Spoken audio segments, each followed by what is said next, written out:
আজকে হজরত শাহজালাল বিমানবন্দরে কিছু মর্মান্তিক দৃশ্য দেখা গেল। লিবিয়া থেকে ফিরেছে কিছু বাংলাদেশী এবং তারা ফেরার পর একজনকে দেখলাম মাকে জড়িয়ে ধরে যে কান্না এবং সেই যুবকের চোখে মুখের ভাষা বলে দিচ্ছে যে কি পরিমাণ নির্যাতনের শিকার হয়েছেন তিনি। খবর হচ্ছে এই লিবিয়া থেকে ফিরলেন ৩০৯ জন বাংলাদেশী, অনেকেই অপহরণ নির্যাতনের শিকার। লিবিয়া থেকে স্বেচ্ছায় তারা ফিরেছেন, তাদের অনেকেই অবৈধভাবে ইউরোপে যেতে গিয়ে সেখানে অপহরণ এবং নির্যাতনের শিকার হন এবং কত টাকা পয়সা যে তারা খুইয়েছে জমি জমা বিক্রি করে।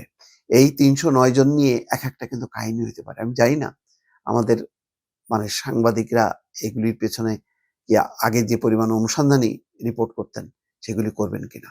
মর্মান্তিক এই কাহিনীগুলি তুলে ধরা দরকার, যাতে অন্য বাংলাদেশিরা আর এইভাবে এই পথে অবৈধভাবে লিবিয়ায় যাওয়া এবং লিবিয়া থেকে ইউরোপ যাওয়ার চেষ্টা না করে। দর্শক।